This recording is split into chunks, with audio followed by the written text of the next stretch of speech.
Why, hello there. It's Vedi time once again as we get ready for SK taking on Rogue. Yes, hello. I don't really know what to say in this position, so I'm going to pivot back. I'm going to... Oh, no. See, if I stay there, it doesn't work as much. Thank you very much. Hello, SK. They're fighting tooth and nail for playoff spot and put the pressure on Schalke 04 with a win. Bye, camera guy. Oh, that was... I'm glad that happened, I'll be honest. Yes, it's a tooth and nail. What else was he going to do? Crawl away? But I was wondering if he was going to try to hide under the desk or something. He just stays there for the entire thing. Anyway, yes, we apologize. SK versus Rogue. I don't. For SK, this is an important game. It is a very important game. With Misfits now eliminated from playoffs, the pressure isn't taken off of SK because they're still a win behind Schalke. So they need to win all their games, and they kind of want Schalke to lose all their games. Yes, indeed. You really want... SK, if they don't win this game, can technically still make playoffs, but it's very much in the hands of Schalke losing both of their games and the SK being able to win tomorrow as well. Right. So it's not the easiest road to the playoffs for them, but winning against Rogue will be a very good start. Rogue, of course, only picked up 2 wins across the course of this split, and SK will be wanting to keep that the way it is coming into Game 2 of the day. So SK versus Rogue. Let's see what we have a bit of priority on in the other game. In Game 1, we saw Ryze first pick, Ryze first ban rather. We still saw a lot of bans focused towards the Karthus. I don't know if SK is going to really look to ban the Karthus away from Rogue. I don't think it's really a Kikis style jungler. Kikis has also played Pantheon jungle, so I think anything can be a Kikis style jungler if he wants it to be. True. Very, very true. Current power picks include things like Lucian. Here in Europe, there's a lot of focus on things like the Draven. The Tahm Kench ban is very directed towards Wadid. As a player, he's been very well known for his Tahm Kench responsibilities, running a lot of peel for his AD carry, so they're just going to take that one off the board. Interestingly, we're seeing Rogue ban away the Kalista. Now, I believe Crownshot hasn't really shown any Kalista this split. Not at all. And that must mean that Rogue either knows something that we don't, or it means that they just consider it a very strong pick that they don't want to have to deal with. So they're going to just quickly take that one off the board. Alongside that, the Lissandra and Jace will be removed. Expect... Well, the thing with the current patch 9.5 is actually draft priority changes a lot depending on which teams you're looking at, and the ban priority changes quite a bit as well. So there are still a lot of strong picks available, and we'll have to see where these teams decide to put their bans. Yorick is going to be the next one from SK. Taking that one off of Profit, quite interesting. Rogue do have this tendency to play more towards Profit in the side lane, so it doesn't surprise me that they would look to take that one away. Nice Jax over there. For those that don't know, Werlyb, back in the day, was a very big Jax player. Some may call him a Jax one-trick. Bit of a shout out there. But what I find interesting about this LeBlanc priority is that Corki is still available. I think Corki is a very good pick. I know Sencux plays it. He doesn't have to pick it now because he can save it for the 3rd pick. But if there's nothing that they want to give away right now, they could just look to lock that one in. I wouldn't even be surprised if something like Corki Ezreal. Ezreal Braum is something they could look to put priority on right now. But no, Lee Sin. Yeah, they're not going down your route today. Kikis wants the Lee Sin early doors here. He's played it once, has lost on it once this split. And alongside that, I'd like a lot of shout-outs today with these, the Flash Bear slap from Kikis' That's a classic. Yeah. And Syndra into the LeBlanc. Ooh, skill matchup for Sencux. All right, I see you. We'll talk a little bit more about that matchup once we actually get into the game because it's quite a fun one. But for now, we see that Rogue very much going for a very strong 2 versus 2 mid-jungle. Not many jungle bans have actually come through, so SK could go for an early Rek'Sai if they wanted to. Instead, they're going to put... I'm really not very good at predicting these guys' draft. You're not predicting, you're just suggesting. Well, I mean, true. Suggesting. I think it would If you get it right, you're predicting. I think it would make sense to put priority on something like the Rek'Sai because it is very good into the Lee Sin, and it would give you a stronger mid lane 2 versus 2. And you've also got to remember that Syndra, when she doesn't have her flash, is also quite easy to punish because you have the flash knocker. But maybe I just stop talking. Maybe Tristana going to be locked in. Do you want me to try for some predictions for the you can give it a go. Oh, I really like the Tristana pick here, and I think something like the Thresh would actually be really good as a next thing. I think Thresh? You want, a strong support into the Tristana. You can interrupt her rocket jump. Wow. Which is Medic. That's a really good prediction there, Thanks, Medic. man. That's impressive. Good stuff. So what are you looking at for bans right now? I think you ban out junglers if you're on the side of Rogue here. Get rid of something like the Rek'Sai, maybe something like the Sejuani as well that we've seen Selfmade be very powerful on. That's a fair point. I respect those suggestions.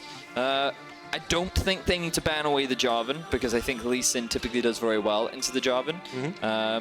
Rek'Sai ban, you're on the money today, Medic. Damn, you just see this stuff. Now for SK, you would think, Medic, that they would look to ban away AD carries, right? Given that with the Tristana locked in, they want to try and narrow out that pool. Yeah, I totally agree with you. I think the Draven and Ezreal would be my second ban. Draven and Ezreal. Because HeaQ's such a strong Ezreal player. I don't know if I would ban away the Ezreal right now, because I think for a Tristana, it's a pretty free lane to play up against. That's true, that's true. But what would you ban instead? What would you ban instead? There's the knockdown ban against Selfmade. So it is another jungler. I was right in that sense of the... Well, HeaQ could go for something scaling here. They could maybe do something like an Ashe. Maybe they could try a Jinx if they wanted to. Sivir. Sivir is another one. Sivir actually does quite well into the Tristana as well, so you could just ban that one away if you wanted to. Actually going to do neither and go for the Irelia ban. Surprised that they would consider that a risk with so many picks still available. There are many good answers to that champion, but clearly this says to me that SK like, well, you know what, we don't need to ban any other AD carries out. We're fine. This is just a champion we don't want to have to deal with, so we'll just take it off the board. We are expecting it to be Galio bottom lane, of course, with Dreams piloting the Galio support. There's the Sivir that we talked about as a possible pick for HeaQ. You have gotten... carry, but instead it's the Kai'Sa! Oh! Debated. You were so close, Medic, so close. Yeah, the Kai'Sa are going to be locked in for the side of Rogue. So what have they got here? They've got very good pick potential. Their skirmishing is pretty solid. They do have scaling with Kai'Sa, and Syndra doesn't like... She's not weak in the late game, right? She has a lot of damage, but because of her short range, it can be quite difficult to make her work in the late game. I like this pick coming out from Selfmade. The Skarner was buffed on 9.5.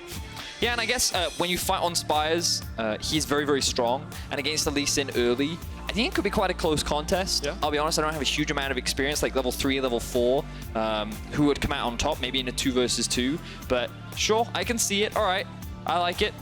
And then the Kennen as well to round out the competition, going to Werlyb in the top lane. There's a lot of skirmishing for both these teams. Very strong 2v2s in the mid jungle for both sides. Both have scaling bot laners. Both have pretty solid teamfight supports, but Thresh a little bit more towards the pick-centric. If he lands that hook, he can set up for a nice play. Galio providing a lot of utility in the teamfights thanks to his ultimate and the amount of AoE CC he has. The Kennen into the Jarvan. I really like Jarvan into Kennen. I think it's great, especially if you run the Airy. I think you can actually hold your own very effectively in that matchup. I just don't think Jarvan is great into this composition. There's so much mobility that you can't really lock anyone down. Yeah, who do you lock out? Yeah, exactly that. And while in a side lane later on, assuming Werlyb goes to the AP build, he's not going to have, he's not going to be able to manage the Jarvan in a 1 versus 1. I think that he just offers a little bit more teamfight utility, which synergizes very nicely with not only the Galio, but the Tristana as well. So I think SK's comp is, it's a little all over the place. They have some strong early game, and they do have that scaling aspect as well. Whereas for Rogue, they're going much more towards this skirmish style. 2v2, 3v3s. I don't think they want to rely on late game team fights, even though they have a lot of mechanically intense champions, so they can make these outplays happen. But I think a lot of this game is going to be decided on the early game. We're going to have to keep our eyes on the junglers. We definitely will. The Skarner into Lee Sin matchup, not one we have seen too commonly. I can remember Captain Players tell me, if you fight on a Spire as Skarner, there's no one that can out-duel you. I'm not sure if that's still true on 9.5. I think it was true at Worlds 2017, which is a very long time ago now. Big game here for SK. You can hear the crowd getting riled up as SK need to win this game. Really, can't quite hear them. What are they saying? Medi Vedi. Oh, thanks, crowd. You guys are great. As energetic as...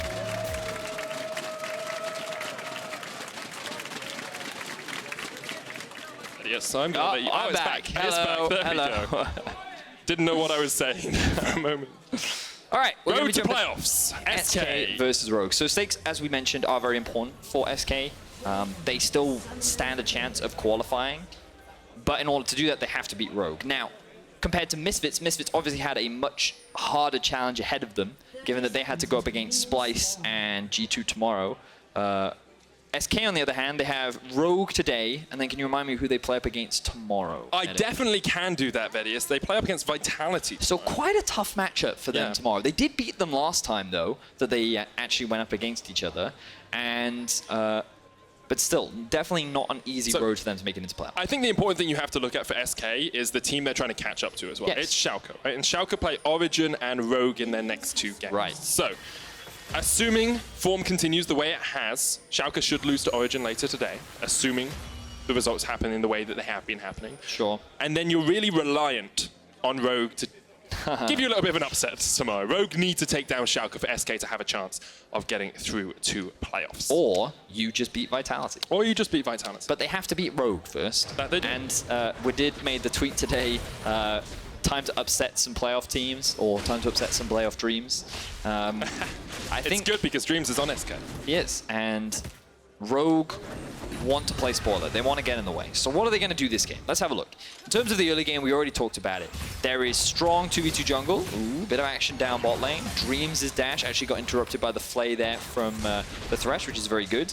But I would love to see Kikis come mid relatively early. I think you want to put LeBlanc behind. Largely because in terms of the early game, she's one of the best champions at actually building leads for a team. She has so much mobility, the fact that she can roam around the map and has so much damage with only a single item, typically the Luden's Echo, means that it's just very easy to get advantages on her. So you want to try and put her behind if you can, because then it makes her strongest point in the game delayed, which then makes it harder for her to have an impact overall. And when you're playing with the Syndra, the great thing about her is because of how LeBlanc is typically quite telegraphed in how she moves, and there's a small delay on her distortion, means that it's actually quite easy for the Syndra to set up these stuns, as you can see. So what I'd like to see from Rogue is actually invest resources into trying to shut Pirean down. And we always talk about how Kikis is kind of like the unstable spark that ignites Rogue's early game. Here he's running the Conqueror Lee Sin. That is not something I have actually ever seen before, as Dreams goes for a little bit of a fight here. Crownshot going to jump in as well. The hook lands onto Dreams. Kikis with a flash away, just trying to escape, and HeaQ on his way to help out. It's a good spot from SK to know that Kikis could be on their Krugs, and they forced the flash out of the Lee Sin. So what was quite interesting here was that SK actually committed to trying to kill the jungler there, because what you've always got to be careful of is, okay, the enemy bot lane is pushing, which means there's a huge minion wave underneath this tower. I have to clear this minion wave. I have to. Otherwise, I'm going to lose farm, gold, and experience. So we definitely don't want to lose that. But SK were like, no, we're going to kill the jungler. So they abandoned some of the farm that they inevitably lost. You can see the deficit already starting to accrue. And if they had gotten that kill, then it would have been worth it. But it wasn't. So this is the risk that you run. And this is typically why Kikis thought that he was safe. Because he's like, it doesn't actually make sense to try and come for me. Because if you don't get this kill, you're going to get punished for it. So high risk, high reward play that ends up backfiring for SK. So early advantage for HeaQ and within the bot. Yeah, have about an 8 or 9 CS lead. Kikis did have to burn his flash, of course. Looking across the other lanes, Selfmade is running Predator for himself on the Skarner. As to be expected, you want to go fast on the insects. He tries to run in with those Predator boots that he's got off his first back. And it's good that you mentioned the Skarner as well, because we can talk a little bit about the buffs. Those buffs, the Spires now actually reach to the Krugs, which means that his early clear is so much faster and it's a lot healthier and he's in a much better spot. And you can see that he's already level 4. He did get spotted out by this ward, but also the other crucial thing is those Spires don't show up on the minimap anymore. So when you see an enemy take one, it doesn't just give away your position like it did in the past. Selfmade has consistently been the player that has helped SK get ahead. And you can see him trying to do that down towards the bottom side as well as Dreams goes in, gets the torn up, but HeaQ will cleanse away. I think the discussion as to whether Selfmade is the rookie of the split is one that we should have at some point. Maybe not right now, as Kikis and Selfmade continue to fight against each other. Kikis here with a gank, doesn't have the flash, misses out the Sonic Wave. Selfmade was there in the flank in position and wasn't quite able to get it off, but here comes Wadid up. Dreams joining in as well. Talked about the possibility of skirmishes in both these teams. Dreams actually caught out, hooked up, and in jumps Kikis. Dreams will be the first to fall Rogue on the board. Wow. Big misplay there for Dreams. Ooh, and the action isn't over yet. Prophet TP'd in. Crownshot still has the flash and the heal here, and Prophet unable to chase any further, doesn't have level 6, can't put Crownshot into the Cataclysm. Wadid waiting as the wave might push him, but it looks like Kikis is just going to stay on the Ocean Dragon for the moment. It's quite fascinating League of Legends. A lot of things just happened that I wasn't quite expecting. You alright there, medic? Yeah, I'm good. Okay. It's fascinating. Fascinating. Truly fascinating. So, Prophet pushed in top lane and then teleported bot. I was surprised. I wasn't quite expecting that. We'll have a look at exactly what the goal was, you know? So, we see here, Selfmade attempted a gank bot. They get the cleanse out from the Kai'Sa. This is fine. Selfmade then can't go through the lane, so he has to come back through the river, and Dreams wants to offer protection. This decision-making itself is fine. The problem is he then chooses to use his E rather than his flash, and I think that's the greedy play. Now, the teleport comes through from Prophet because he wants to try and get this flank and punish onto Crownshot. Good sidestep there from Crownshot means that he can't find anything. And it ends up being only 1 kill going in favor of Rogue. Now, the reason why I find that quite fascinating is because I think that it was very unlikely that he was going to get much off the back of that teleport. Maybe you get a flash. Yeah, maybe. So I feel like that the investment wasn't quite worth the return, and it doesn't hurt him too much because he had the top wave pushed in, and you can see the farm differential isn't too big right now, but ultimately, he now doesn't have a teleport. Werlyb does, which gives SK the opportunity to try and force a play towards the bot side of the map. Has gone back, picked up a double Dark Seal for that top lane, is maxing the E. It's the summon Airy Jarvan that we talked about. You said you have quite a lot of poke from that Demacian standard. So it scales with AP. Airy also scales with AP. Well, I mean, it's adaptive damage, I think, right? I believe so. It's one of the two. But you have the double Dark Seal, which helps synergize with the Corrupting Potion. In a ranged matchup, it gives you a lot more sustain. On top of that, it just further adds to your poke. And the thing about E is when you max it early, it actually does a surprising amount of damage. And the more points you put in it, the lower the cooldown. So you can just keep harassing the Kennen. So it's actually really difficult for the Kennen to just like poke you down and harass you non-stop.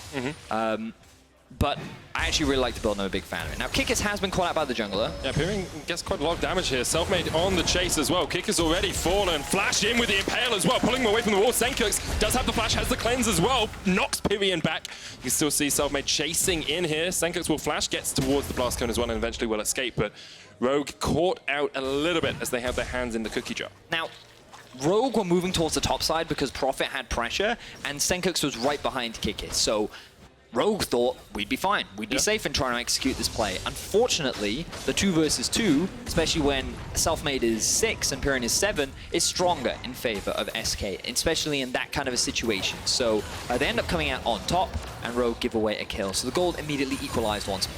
And we talked about a little bit in Pick and Bound the skill matchup of the LeBlanc into the Syndra. Well, when the LeBlanc has a 15-13 CS lead and a kill advantage, it becomes less and less of a skill matchup as the game develops. Well, it definitely becomes a lot harder to play, that's for sure, Medic. And the thing you've always got to remember about Syndra is that she doesn't have the most mobility in the world, so her positioning is really important. And what makes this matchup even more obnoxious now is that red buff and blue buff. So what the LeBlanc can do is she gets a bit of extra damage every time she lands those autos because of the burn, and on top of that, she's never going to run out of mana, so she has constant push in this wave and gets to be as obnoxious as she wants. And I thought we were going to get a replay, but regardless, point is, the level difference between the junglers was pretty much the deciding factor, and at least in without a kick, he unfortunately can't really do much against the Impale from Selfmade. I mean, Selfmade has the level 2 Predator boots now as well, so can get into those fights even quicker than before. We'll look to see where he goes for his next Impale. Once again, the catalyst that kicks off the team. And here's your replay. There we are. My apologies, observers. So,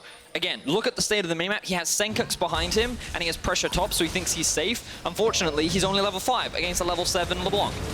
So he gets, well, he disappears, basically. And they tried to go for this kill. I think Selfmade should have just dragged him further away from the wall, but they thought that, hey, we can get the Spire as well. I'm not actually entirely sure if they already own this. No, they don't, exactly. But they dragged Sencux onto it, which then interrupted the capture of the Spire. And so he couldn't leverage that anyway. So I think Selfmade could have gotten another kill there. Unfortunately, doesn't. Kikis went in there, actually used his Dragon's Rage kick on the Lee Sin just to kick the Galio away. Knew that if he got caught out with that taunt, the retribution would be swift from Pirean and Selfmade, who are coming down from the mid lane. And even though it's still pretty even in terms of gold, both teams seem pretty finely balanced. SK seem just a little bit more composed of the two teams, I would say. It feels like Rogue are trying to force plays a little bit too much for my liking. Yeah, they're a little over-eager, but that's okay for the time being. I would like to see Kikis invest a little bit more time towards the mid lane, as we see a swap coming out towards the top side of the map. This to me suggests that Rogue are looking for a Rift Herald play, and they're also trying to catch Werlyb off guard. Wadid does have the boots of mobility, so he has that extra bit of movement speed. Gonna be dashing through the jungle, looking for a pick. Unable to get it, though. A little bit of a CS lead for HeaQ in that bottom lane as he came out of the wave. It looks like it's going to even up as Trish just pushes in that wave. Of course, Tristana very good at taking tower plates with the explosive charge. Isn't going to do it as she comes up to try and join the rest of SK. They're going to fight around this Rift Herald, you have to feel. Looks like they're going for it. Rogue, they did bring that bot lane out. Tristana, you can see on your minimap, is in the mid lane right now, but against the LeBlanc. Werlyb has Flash and the Slicing Maelstrom if he wants to go in. 4,000 HP left on the Rift Herald. It's just going to reset. They got the Spire though. as well. The Spire comes down for Selfmade. That is actually a fight-changing bit of environment. Pirean jumps forward, Wadid flashes away. The chain's still going to land. Dreams going in. The 4-man taunt from Dreams and Tristana on his way. Werlyb here to join the party, but the Cataclysm's going to separate him from the fight. Sencux takes down Selfmade. One more ball of the Crownshot though as Kikis jumps onto the back line. The kick back catches Werlyb. Wadid low. HeaQ gets the kill onto Pirean though. HeaQ's forced away down towards the bottom of the fight, but already Rogue just coming out on top. 2 kills across the Sencux. Dream chased out. That's 2 kills to HeaQ as well. And Rogue end up coming out on top in this fight when it looked so good for SK at the start of things. We saw a huge taunt come out from the Galio, and you think at this point, if the Kennen can just get on top of that, this will be great. But Werlyb, he's just dancing around. He wants to stay in the fog of war. He wants to get that surprise play. And if he was just a little bit closer, he could have made it happen, but he doesn't. The follow-up isn't there. And this is when they get the turnaround. Selfmade takes a chunk of damage. He's not sitting on the spires. We can't leverage that. A great Cataclysm actually results in Werlyb not being able to get onto the back line. And then Crownshot, he's like, well, I can't do anything. The fight's already over, and HeaQ is just sitting there cleaning up the rest of it. So that ends up being 4 kills in favor of Rogue in what was honestly a very clean team fight. Incredibly clean from them. 700 gold lead now on HeaQ. Sencux is about 300 gold ahead as well. Both of them have bounties on their heads if they're caught out. 1,500 gold lead for Rogue at the 13 minute mark, or 12.5. And although they are out of the playoff race, they can very much still play spoiler for SK, who wouldn't be out if they lost this game, but would not be in very good shape at all. They certainly wouldn't. You mentioned it, Medic. SK is a really interesting team, though. Let's not forget when they lost to XL that week and then beat G2 the day after. But you're right, their road to playoffs gets a lot harder if they lose this game today, and Rogue looking to play spoiler. Only with 2 wins this split, they'd be very happy with the 3rd one and ruining SK's chances of making it to playoffs. That they would. SK on the Rift Herald here. Didn't work out too well for them last time as Rogue tried to answer. Rift Herald will get taken out. Smited by Selfmade. He'll pick it up as well. Wadid goes golden as SK trying to react from 2 flanks here. SK just pushed back as Rogue get in there. Sencux gets a good double knock-up. Dreams chased in here by Kikis. You can see HeaQ uses the ultimate to get in. Wadid gets the kill on Dreams, and SK just escape with 4 players still alive. So both teams actually grouping up to play around the Rift Herald. But it ends up being Rogue that keep coming out on top in these situations. And SK, whenever they try to start a fight, it just feels like that they're not in the optimal position, and one person gets caught out. You know, we talked about how for Rogue, they have a lot of pick power with things like the Thresh and the Lee Sin. And so far it's working out very nicely for Rogue, and now they're sitting at a 2,000 gold lead very early on. SK starting to struggle. Yeah, just a little bit behind. They do still have the Rift Herald, and with the plates falling now, you can't get as much gold out of that. Of course, you can't get it to take down some of the plates for you, but maybe if they can crack the first tower, they can look for a few more picks. They do have quite a strong pick comp as Selfmade comes down towards the bottom side. Werlyb there on the chase as well. Prophet's going to pop the Cataclysm straight into the Slicing Maelstrom from SK, and you have to think that Prophet is going to go down pretty quickly here. SK get a kill down towards the bottom lane, and that's what they need to do, make some picks, but while they do it, Rogue answer with a Mountain Drake of their own. I really like the chain CC there from SK. Werlyb, I believe, got 2 suns off in that exchange, but the moment the Slicing Maelstrom was over, the Impale then came through from Selfmade, which means that there was no opportunity for Prophet to EQ out of that situation, resulting in a pretty clean kill for SK. So this will put Prophet a little bit behind. It will close that gold gap just a bit, but there's no more turret plates to pick up for either side, so Werlyb just going to leave that minion wave hit the tower. So in terms of game state, as we get to the 15-minute mark, you know, Rogue have got out of the early game with a pretty good lead. 1,600 gold ahead or so. They have 2 dragons already, which is always important when we look towards those late game fights. And both of their carries are pretty fed.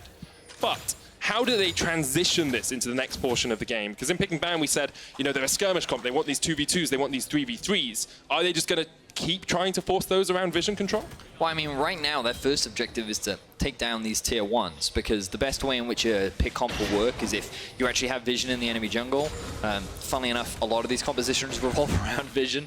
But the harder part for them is actually getting up and sieging onto these towers, because you will notice that with a Kai'Sa whose range is pretty short, and with a Syndra as well and her low mobility, sieging with this composition is actually really difficult because of the risk of your carries actually getting caught.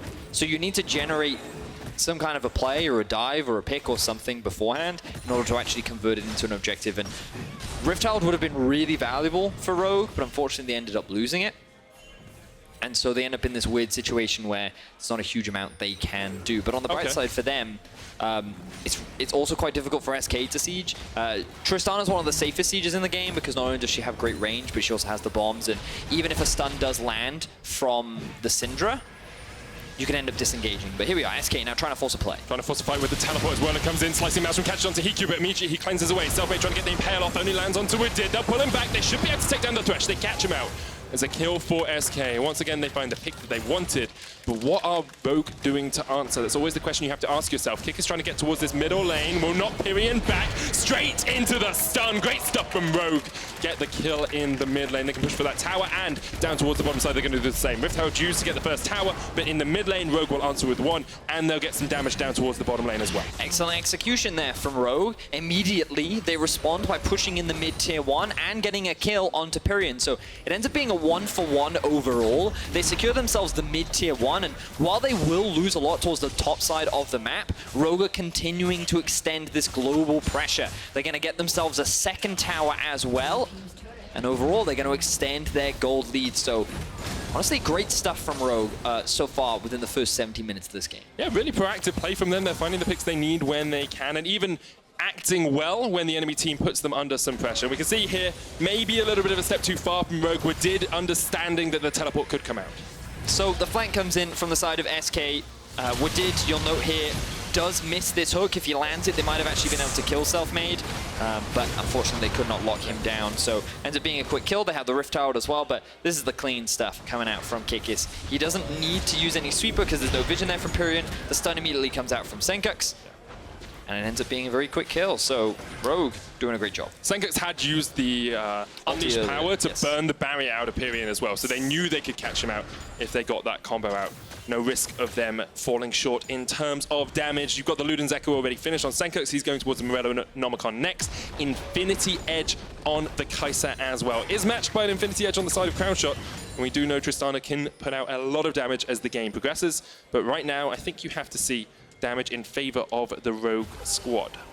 Yeah, they're looking pretty happy. Ooh, another pick coming out from Selfmade. Oh, Selfmade just flashes forward, though. They know they've already got the damage out from Sencux. Lock him down with the hero's entrance. Sencux torn it up as well, but already they've taken out Selfmade. Rogue get one. Tristana in the middle of it as the Cataclysm comes down from Prophet. Double kill for the Lee Sin, but HeaQ could answer here as Dreams, Werlyb, and Pirean is just forced away towards the bottom of the fight. Ends up being a 2-for-1 once again in favor of Rogue.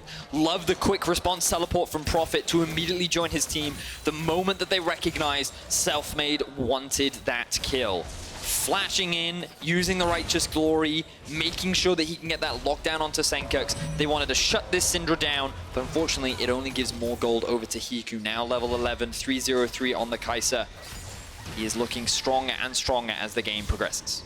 It definitely is. You can see what SK are trying to do. If they can make a pick, if they can catch one person out with Selfmade leading the charge, Righteous Glory, and the Predator Boots, they can catch someone out before Rogue can answer. Maybe they can start these fights off well, but Rogue always on the button, finger on the trigger, ready to react at a moment's notice. And because of that, a 2,000 gold lead for them as we come up towards the 20-minute mark of this game. We always have upsets on the final week of the LEC Medic. That we do, that we do. And Rogue right now are poised to cause one of the biggest ones, potentially denying SK that playoff spot. So here we are, Selfmade, there's the Righteous Glory, sidesteps the stun. Sencux is like, nope, I'm out of here. And Selfmade is immediately like, yeah, no, unfortunately I'm faster than you are. They even kill Selfmade before Sencux dies, but unfortunately that doesn't mean a huge amount, as Crownshot ends up getting locked down with a very quick teleport that comes in from Prophet behind the scenes. And I just love the quick response time from the side of Rogue. Immediately, they all turn, they all try to help Sencux, who is in dire straits.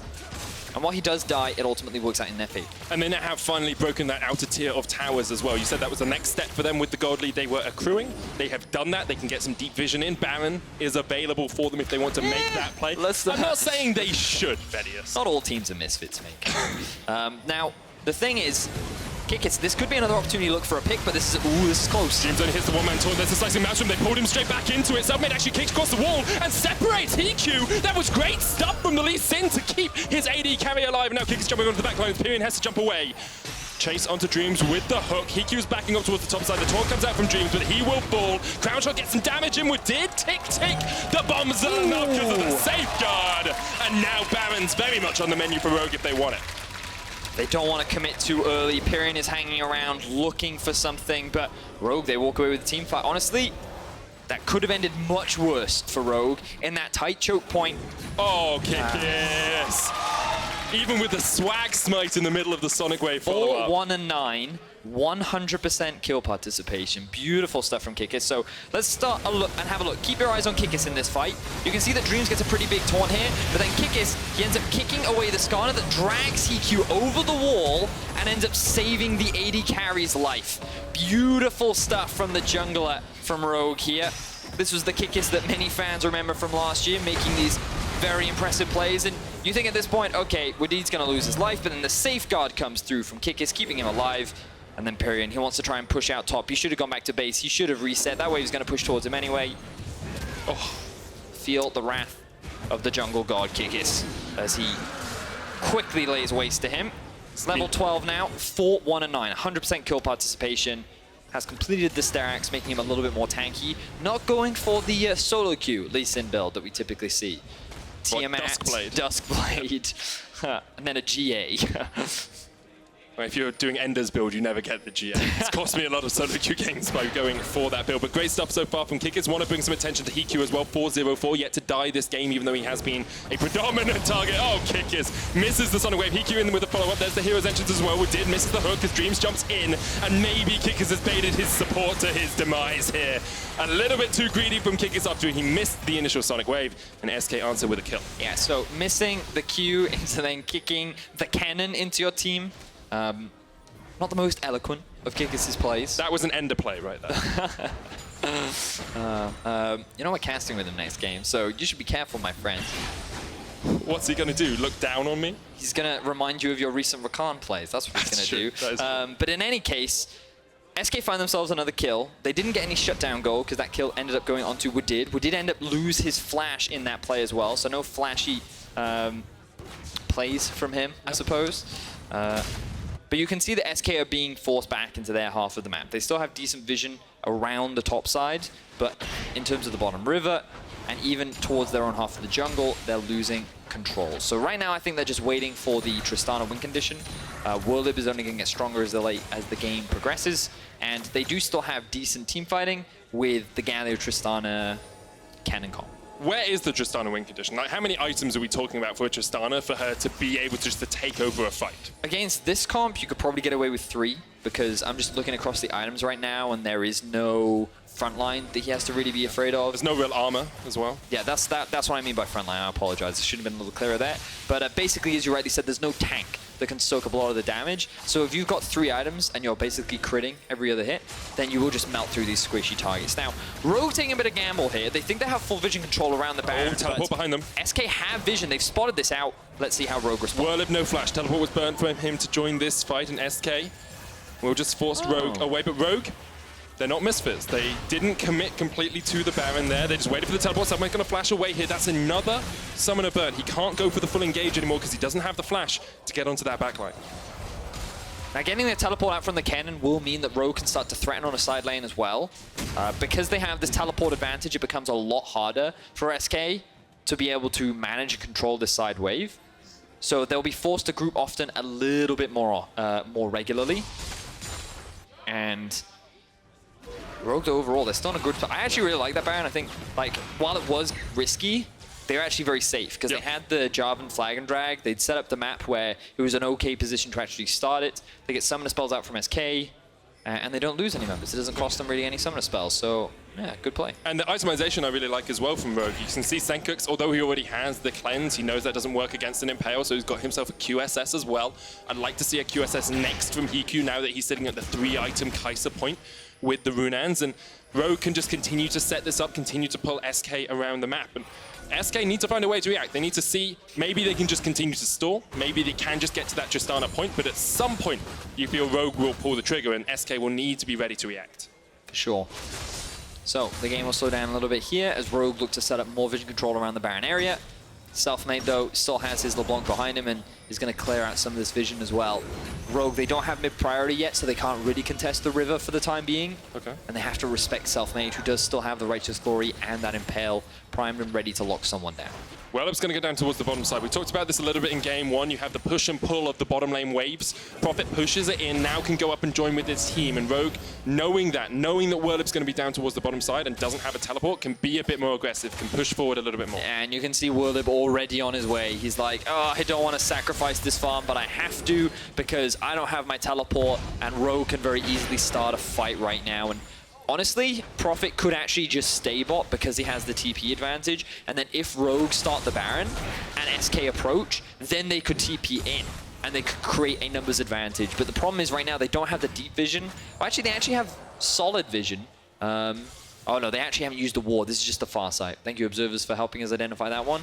But what I'd like to see from Rogue is actually get a ward in behind SK, draw them into the Baron, and then use the TP from Prophet to actually get behind and find a successful fight. Also an Infernal Drake on the cards on the menu in just 10 seconds time, so Rogue can just be setting up around that, but it looks like it's going to be a bit of an ARAM for the moment. Kikis on the flank position, Prophet here as well, goes in with the Cataclysm, and straight away Rogue are trying to start the fight. Werlyb has a flank, if he can get in, but already Selfmade is done. Dreams getting onto Wadid, there's a lot of damage onto the enemy support, he's almost down. Werlyb needs to find an auto attack, he will. Kikis gets onto the backline, but Werlyb gets in with a slicing maelstrom, takes out Prophet. It's a 4v3 in favor of SK now, as Kikis, Sencux, and HeaQ have to try and back away, just reset the fight. They have got a very low Pirean, maybe they can find a catch. I like the focus from Rogue to just shut down the Skarner very early on. This means a lot of the crowd control, and bear in mind there's limited amount of CC on this Rogue roster, was used onto the front line, but now they may have found another pick. Werlyb very low. Werlyb goes golden with the Zhonya's, the Inferno goes across towards Crownshot, Werlyb flashes away, and actually gets safety. Pirean maybe going in for HeaQ here, decides against it, doesn't want to go full ham onto the enemy AD carry, but good stuff from SK. You know, they get their first dragon of the game, they secure themselves an Inferno. So let's have a look at exactly what happens here. Flash in from Prophet, he locks out Selfmade, and then Kikis. Jarvan gets the kick onto the Galio and then doesn't really do much else in this fight. Crownshot then feels the freedom to move a little bit more forward in the fight, and again, Dreams is soaking up a lot of the threat, while Crownshot isn't at risk at all, so he's just freely hitting onto whoever is close to him, while HeaQ can't get close enough because he's zoned away by things like the Kennen ultimate. And while he was dealing with Pirean, he was helping Kikis a little bit, just force this LeBlanc out of the fight. Ultimately, the damage is already done, and Rogue couldn't lock anyone down or secure a kill. You always have the threat of the LeBlanc in those fights as well. You know, HeaQ, if that LeBlanc hasn't been caught out, he hasn't been burst down, then he can just double distort onto you and do a huge amount of damage, sitting on the Ludens and the Banshees, building up towards that third item as well. You can never discount the DPS that comes out of that mid lane. And now Rogue just trying to get some vision in once again. It feels very much like the Baron is their next objective, their next main point of call. A 3,000 gold lead still for them, but that becomes less and less impactful the longer this game continues. So I'm kind of annoyed because Prophet still has teleport and he hasn't actually used it. And when you have an advantage, you should typically try to force that advantage, and instead he's grouping with his team rather than creating pressure elsewhere on the map. And you're ending up in this ARAM kind of situation where SK are really happy to be in this, because when you have a Tristana playing a front-to-back team fight, well, you're more than happy with that. Whereas Rogue, they need to find a pick. They need to catch someone out. And that's really hard against this composition that's really mobile, especially when they're grouped up like this. And now we see Prophet move towards the bot side of the map, and this is more of what I wanted to see, because if SK stay grouped, then you can just keep threatening this bot tower. But if they don't, then you can TP in for an advantage, but Werlyb's TP is going to be up soon, so 50 seconds or so before that is back up, so only a minute. They have to really wait it out, and we are seeing that 3-item Tristana now as well, very much online with the Phantom Dancer, QSS for himself as well, in case he ever gets caught out by, you know, the Scatter the Weak, the Hook, any of those different CC abilities from the side of Rogue. And SK have fought their way back into this game pretty well. I think you can say Rogue gave them a bit of an advantage by not continuing the side lane pressure, but keeping it only about 3,000 gold. The difference between the two teams, while Rogue continue to try and make these picks, make these plays, has been a pretty stellar job from the 7 and 9 team. I honestly feel that Rogue haven't just been able to properly push their lead. They've been in a really good spot. I really liked how they took all the outer towers, and ultimately I think what they're lacking is the ability to set a vision in the enemy jungle and then look for picks. And it's actually them who get picked out more often than their opponent. Now we see HeaQ getting decent damage onto Pirean, but he won't really convert that into very much. And now they're actually forced back. They don't have that much vision left in their inventory. They need to restock their wards, and while that's happening, Werlyb gets a tower in the bot lane. Full vision control is in favor of SK around the Baron. And SK, they're feeling very comfortable. So the fact that they've been given more time to scale is allowing this Tristana to come online, is allowing Werlyb to complete his 3rd major item now with the Spellbreaker. And so SK, they're looking pretty scary at this point in the game.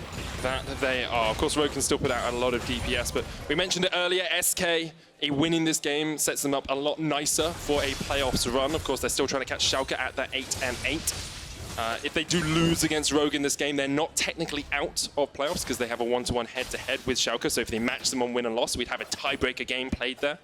But you really want to be taking down Rogue when Schalke still have Rogue to play tomorrow as well. Yes, you certainly do.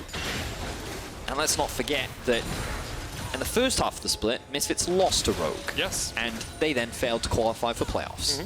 And now you're in a position where Rogue could... Ooh, HeaQ so low. You're in a position where losing to Rogue could also cost you playoffs. This is the team that is right now on track to crush many hopes and dreams. Yep. As it's Selfmade looking for Wadid, forced a flash. Selfmade's still there with the chase, has a flash of his own if he wants to go in. The 2 teams that have lost to Rogue, Exile and Misfits, the 2 teams that are out of playoffs alongside them, as you said. But SK, this is the first time we've really seen them make forays past the river in a while, you know, actually pushing forward in towards the Rogue Feels side like of the they're map. the ones in control right now, Medic, even though Rogue have the gold lead. Feels like that they've conceded a lot of the map and they've just given SK too much freedom. Now look at this Tristana. Note that he is level 15 to the 16 of HeaQ. Same for Pirean, which is a big deal. Level 16 is a big spike for especially these mid lane champions, but these are 4 items. He's really strong. He feels really comfortable, and the more Rogue just group up and look to fight, the happier the Crownshot's going to be. Here we are once again, ARAM in the mid lane. Pirean jumps forward, gets some damage onto Kikis, down to about half of his health bar. Another Infernal on the cards for SK if they want it. Crownshot's going to start it up. Rogue trying to answer though, 5 men strong. Pirean not here with his team. Crownshot's all by himself in the Infernal pick, and maybe they're just going to give this one across towards Rogue. The rest of SK coming in from the flank. Selfmade in with the flash, knocked back with the scatter of the weak. The hook doesn't connect. Prophet isolates Werlyb on the back line. Unleash power onto Selfmade. The Infernal Drake still being targeted here. It's stolen away by Kikis. Now HeaQ's going to jump in. Selfmade down. Rogue get the fight. They get the Infernal, and they're going to get a little bit more out of this one. Werlyb though, the slicing Maelstrom slices through the heart of Rogue as there's a double kill across towards Crownshot, and immediately SK pushed towards mid. The fight looked so promising for Rogue at the start, but the moment they lost HeaQ is the moment it went to disaster, and now SK looking for more. Oh, Kikis just about survives there with the Starax. It gets the smite up as well. Pirean's going to be chased up towards the top side of this fight. The Gromp. One more auto would be enough.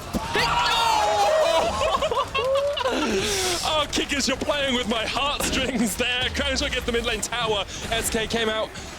Oh, so close in that last fight. Maybe they're going to turn straight towards the Baron instead. No, they reset. They reevaluate the state of affairs. 300 gold in this game now. So props to Sencux here, because he's going to land a clutch stun in our Alienware replay that will stop SK from getting the engage that they want. So there it is. The flash then gets used. Werlyb uses his E, but then gets locked down by Prophet, so he gets zoned out of the fight. And initially things are looking great. The Baron gets stolen by Rogue, and then HeaQ dives in. They kill Selfmade. Yes, Rogue is happy. They then go for the re-engage, and keep your eyes on Crownshot. He's sitting in the back line. Werlyb gets a huge ultimate off, which does so much damage to many members, most crucially onto HeaQ. He already used his QSS earlier in the fight, which means that he did not have it available in that situation.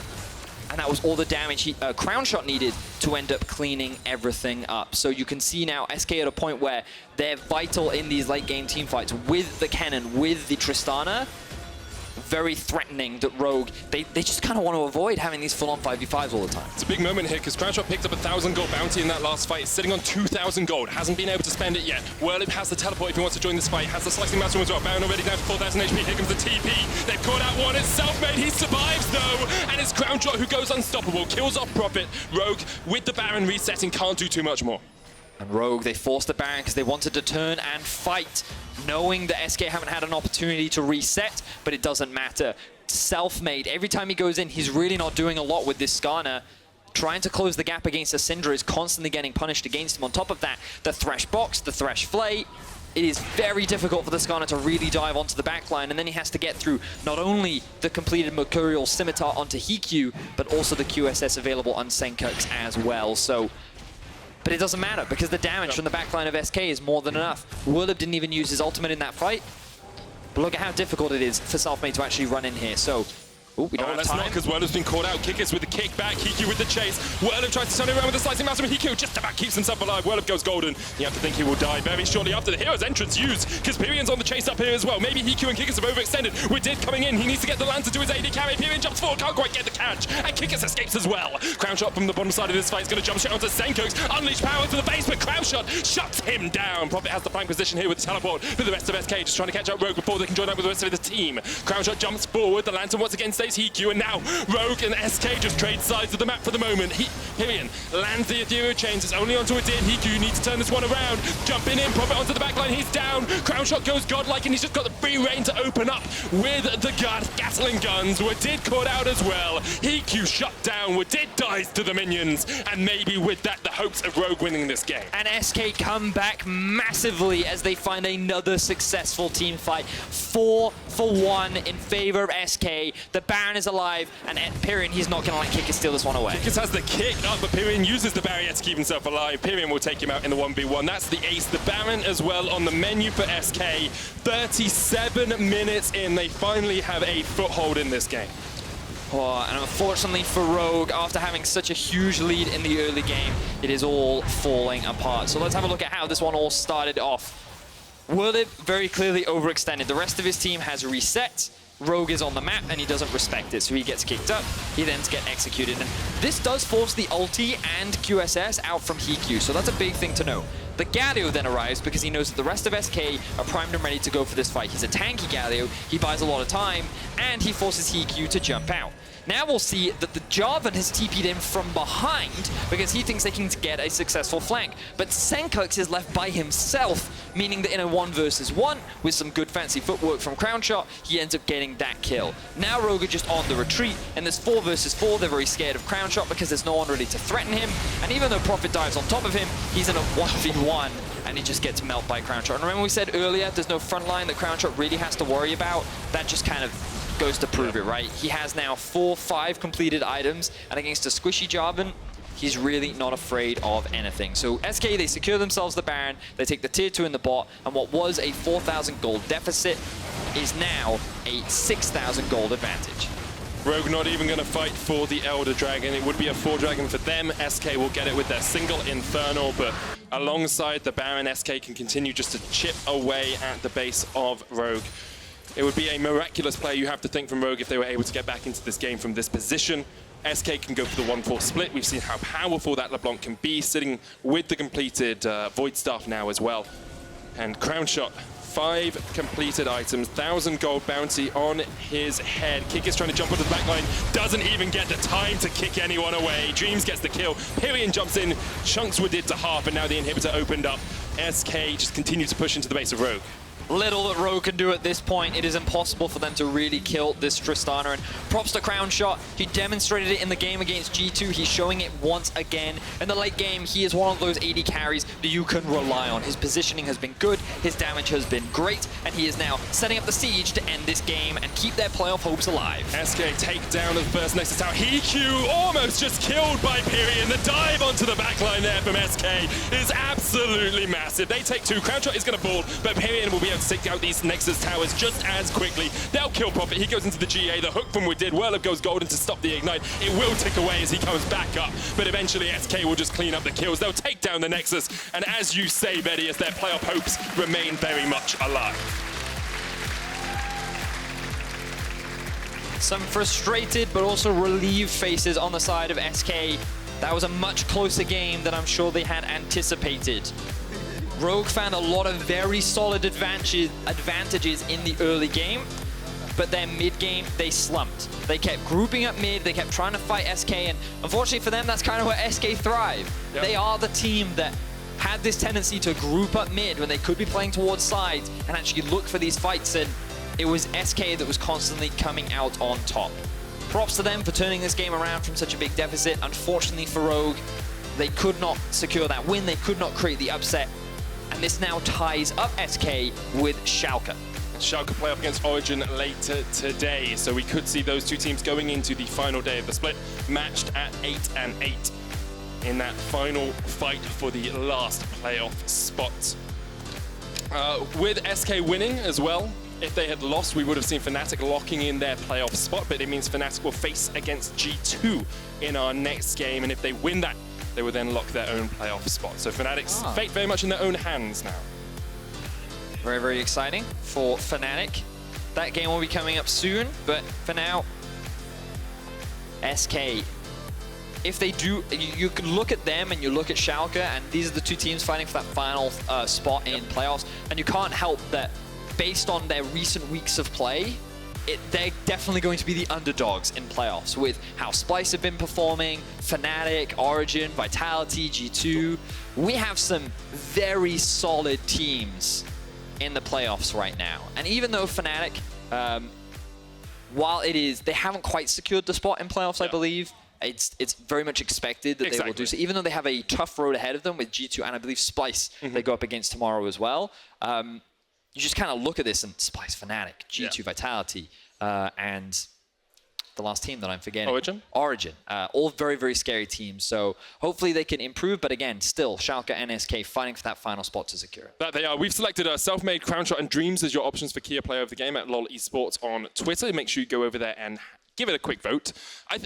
To me, I think I'd give it to Crownshot if it was my choice. I think Dreams did a lot of good stuff as well, but Crownshot's ability to stay alive, keep himself alive at the back of fights, and avoid Selfmade at all costs was... It's one of those situations where I think the burden of responsibility fell onto him, and he lived up to that responsibility, which is why, for me, he was one of the standout players of that game. It makes a lot of sense. We've got Laure standing by with one of the standout players of this game. It's Crownshot for more insight on SK's win. Thank you very much, Medic, and thank you, Crownshot, for joining me. That was a messy game from you guys. They had a Lee Sin who was very annoying in the early game. What kind of situations did you need to unlock to get the game back in your hands? We knew we could just catch them with Skarner and poke them with LeBlanc, and we just needed to stall the game out for me to get some items. And they didn't manage to do an Asher because they were hesitating, so it worked out. Do you think it has some impact, the fact that you were playing against a team that had nothing to lose today? Yeah, I think they were playing kind of aggressive in the early game because they had nothing to lose, as you said, so I think it did have an impact, yeah. You had a win in the end, but we were talking before the interview. You told me that you didn't feel happy about the win. Can you elaborate on this? Yeah, it feels like our wins are not really earned in the early game. We just wait for team fights and then either we win or we lose, so I think we don't deserve playoffs if we play like this. You don't deserve playoff? Yeah, I feel like we have to play better to have a good showing in playoffs. Okay, so tomorrow you'll have a last chance versus Vitality. How do you think this one will go? Well, I think we can definitely beat them again, as we did before, but we have to play more decisive in the early game, for sure. Smart and careful. We'll be waiting to see that from you guys. Thank you for your insights. We're going to take a short break, and when we come back, it's going to be match of the century, G2 versus Medic. Who's winning on this one? I think Fnatic. Fnatic, you heard it first. No problem. Thank you very much.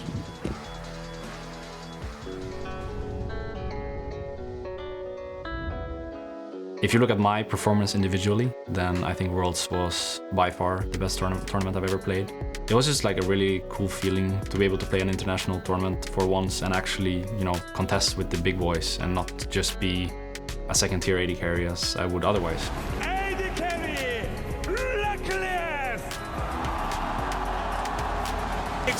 Brox and Reckless versus the world. Reckless goes on a rampage, but Ning is still there pressuring onto the turret with the rest of IG. Reckless is down, Brox is away. The Crownless are finally king, and Invictus Gaming are your 2018 World Champions. It obviously felt like a shame that we didn't make it further than just to the finals. I felt like we could have won the whole thing, and if we did that last week differently, then maybe we would have as well.